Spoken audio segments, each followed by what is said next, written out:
Greetings and welcome to the ROI Clear podcast. This is a very special edition. My name is Ray Hightower. I am joined by one of my business partners. This is Mr. Colby Fryar. Colby has a background in engineering, in structural engineering and civil engineering. We're partners together on an asset in Tucson where he leads the asset management. He happens to live 15 minutes away from the asset. A few days ago, Colby and I were having a conversation about different types of financing, ways to put leverage on a property so that we might acquire it. And Colby made a bold statement. He said, you know what? I hear all these people saying things about bridge loans, how they don't like bridge loans. I'm not afraid of bridge loans.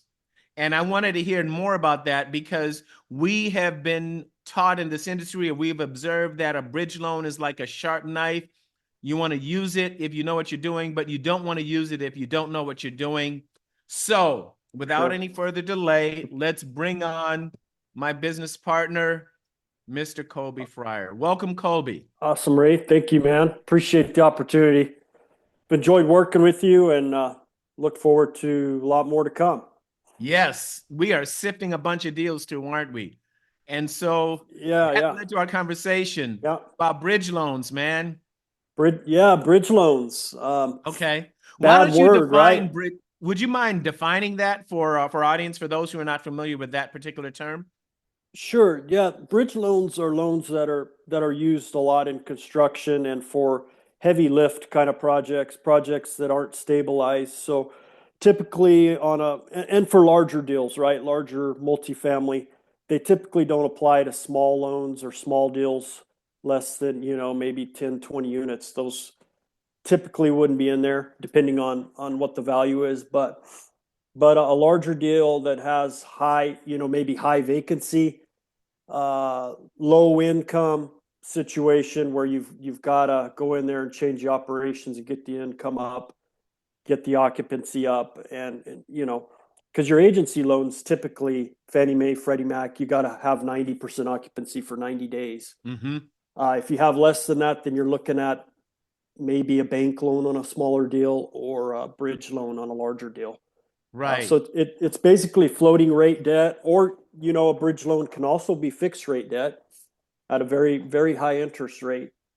But those loans became a bad word starting in 2021 because people unfortunately weren't buying the rate caps, which is basically insurance, and it got them in a lot of trouble because, as we saw, unfortunately, and I would have never guessed, I don't think anybody would have ever seen it coming. I mean, I can remember having conversations with people about interest rates and looking at deals, and one guy was showing me the SOFR curve that's basically the curve that is used for floating rate and fixed rate bridge debt. That curve is what they base the rate on, and it just shot up from about 2021 till pretty recently, 2023, 2024, went all the way from 0 to 5%. It's basically directly tied to the Fed funds rate. So whenever the Fed raises his rate, unlike the treasuries, which we base our agency debt on, it's a little different. It's directly tied to the Fed funds rate. And so it just, every time they raised it, it just kept going up and up. And all, the crazy thing is even their predictions, they underestimated their predictions. If you look at the curve and where they thought it was going, it kept blasting through every one of their predictions all the way up. Sure. Would you mind showing one of those curves? I know we've set you up so you can share it if you have that available. And essentially you're digging into and you are defining the sharp edge that exactly. You're defining the sharp edge. Yes. This is the SOFR curve, which they started using for the bridge loans around 2023. You can see right here, but I thought it was actually earlier than that because they used the LIBOR before, which was similar. Yeah, LIBOR went away, so in favor of SOFR. You know what? For those of you who are listening, we are showing the SOFR curve right now, and this is using a This resource is the, that Kobe yep. likes from Chatham Financial. So we can include a link to this in the show notes for this episode. Yeah, absolutely.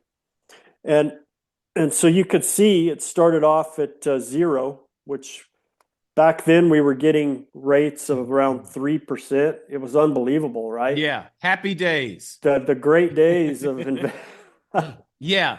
Now, what is it? but Let's explore this sharp edge again, because I think one of the ways that our investors and even people who are not investing with us, people who are just in the market, one of the ways they can avoid that sharp edge is by understanding exactly where it is and what the dangers are at that sharp edge. So, can you talk a little bit about that sharp edge and what's going on there? yeah, so you could see it shot up basically over 5.5%, which that's really the cause of all the collateral damage out there and why so many loans are going bad. Is it just went up too fast, even faster. You could see their predictions here, right? Mm-hmm. All along the little dots, that's where the Feds thought the curve was going to go, and Yes. it just kept blowing through all of it, all the way up, and left a lot of damage in its wake, right? And we're starting to see that today. The danger is that if you didn't buy that rate cap, now your interest rate went from the threes, which why is it a 3 when it was 0 on the SOFR? It's because that's the spread the bank uses. You had the Mm-hmm. spread. The banks typically have a spread plus whatever the SOFR is. So it started around the threes, and the interest rate now is shooting up over 8.5, 9 in some cases. And if they didn't buy the rate cap or that insurance, they're paying over 8% interest on when they were planning on maybe 3 to 4% So when you they know what? underwrote. Let's put that in That's terms that help everyone to feel that visceral pain that you're feeling and I'm feeling when we hear that. If your interest rate was at 3% and you expected, it might go as high as 4, but it actually goes up to 8. We could say that if you had a mortgage where your debt service was $50,000 per month, where 3% interest is $50,000 a month. Maybe going to 4%, you would be at 62,500. No, at 8%, you're at double that 62,500. So whatever that is, what's 125,000 per month. That's exactly how that would work out. So in other words, where you thought and where you budgeted for a monthly mortgage payment of $50,000 a month, you are instead paying $125,000 a month. Is that's is right. that a fair statement? Absolutely. Yeah. And that was not that was not, of course, put into the original estimates. And Right. so it's blowing their budgets, and they're basically not cash flowing. These deals aren't Sure. cash flowing. Sure.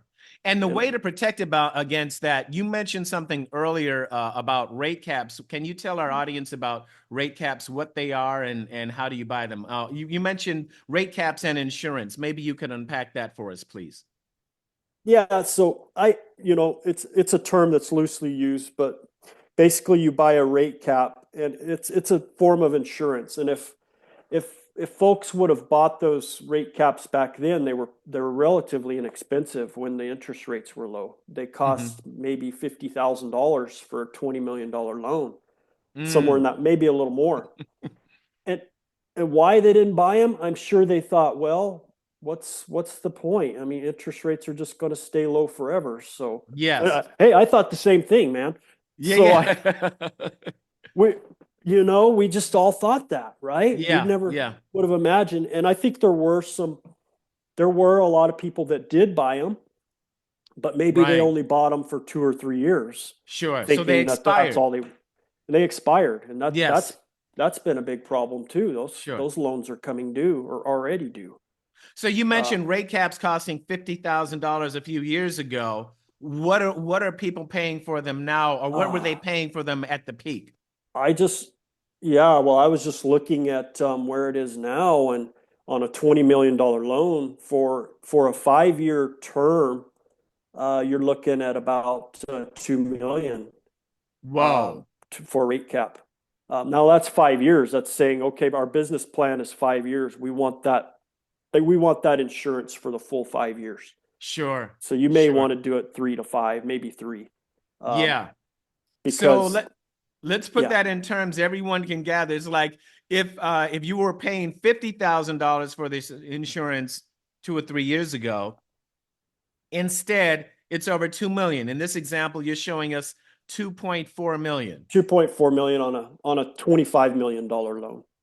Goodness. If you want to get it, and that's a 2% strike rate. So that's saying if the lender gives you a spread of say 3.5, you're going to pay, or let's just say 4 in this instance, you're going to pay 6% because you take your spread plus your strike rate.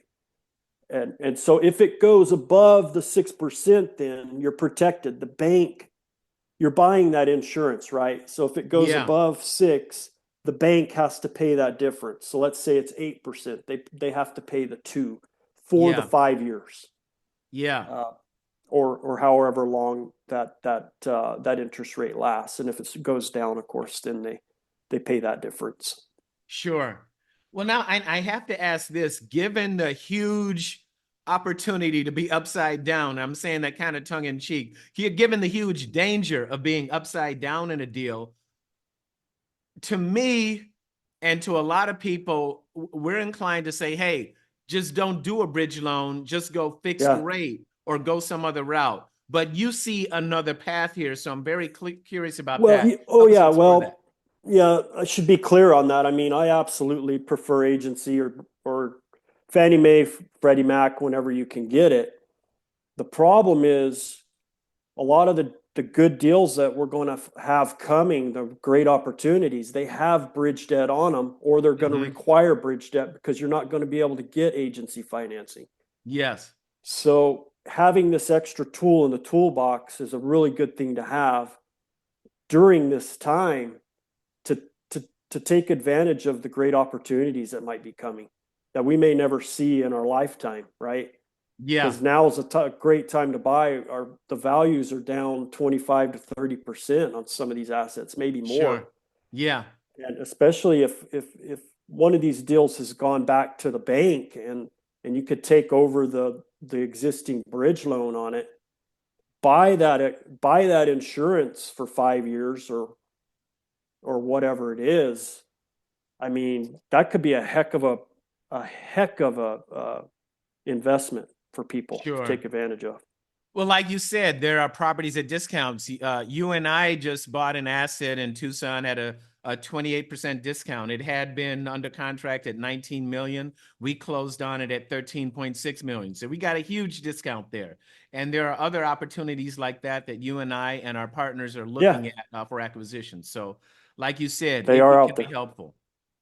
Yeah. Yeah, And so it's like you said, it's another tool in the it's another toolbox. tool in the toolbox. Yeah, Yeah, but you better know how to use it, you because if better you don't know. know how to Yeah, use that tool, it's like using a power saw and not knowing how to use it properly. You use a power saw not properly, or through the improper use of a power saw, you could end up with fewer fingers, which nobody wants, yeah, right? man. I mean, we all Yeah, know people that are going through this right now.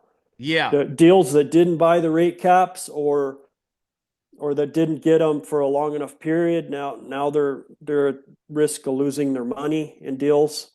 right. Um, it's terrible because if the deals go back to the bank, the investors get wiped out, right? Yes. They lose all their money, and we're Yep. seeing that.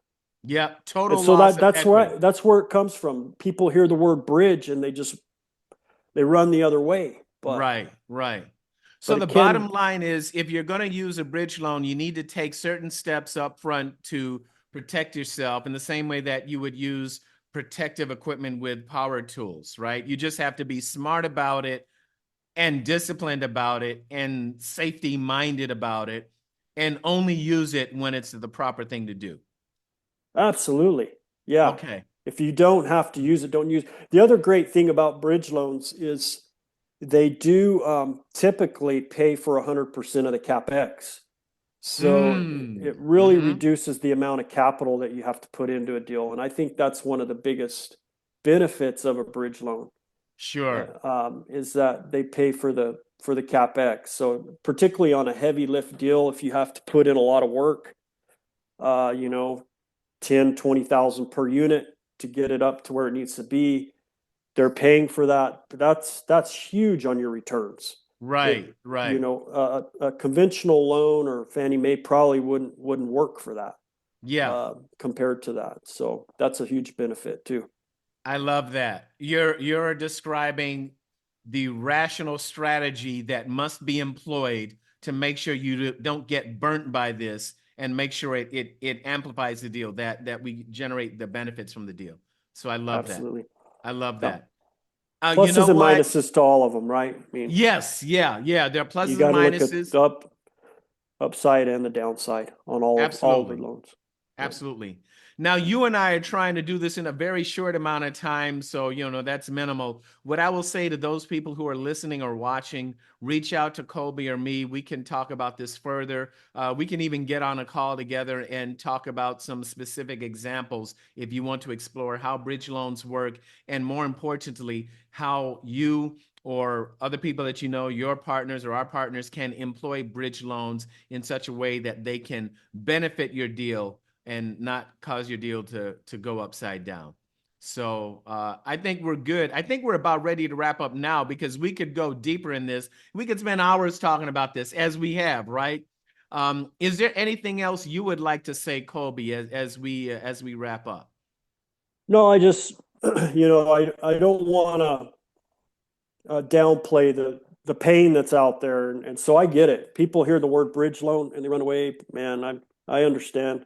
It's I think we could talk about this all day long, and some people are still going to go, no, I'm never going to do a bridge loan, and that's Yeah. fine. That there's going to be plenty of deals out there that have agency financing or fixed rate. I should also mention, on bridge loans, you can get fixed rate bridge loans. So Mm-hmm. that's another option where you can still get capital in the deal.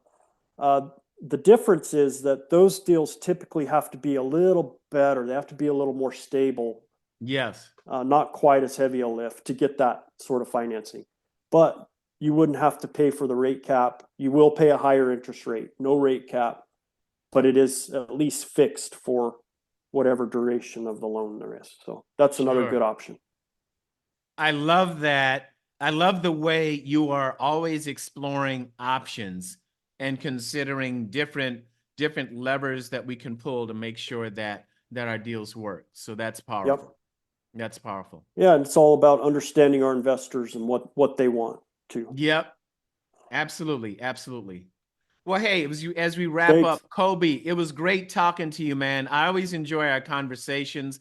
I always enjoy the way you are continuously learning. You're a perpetual student, which is wonderful, and always digging into this for the benefit of our investors. So thank you, man.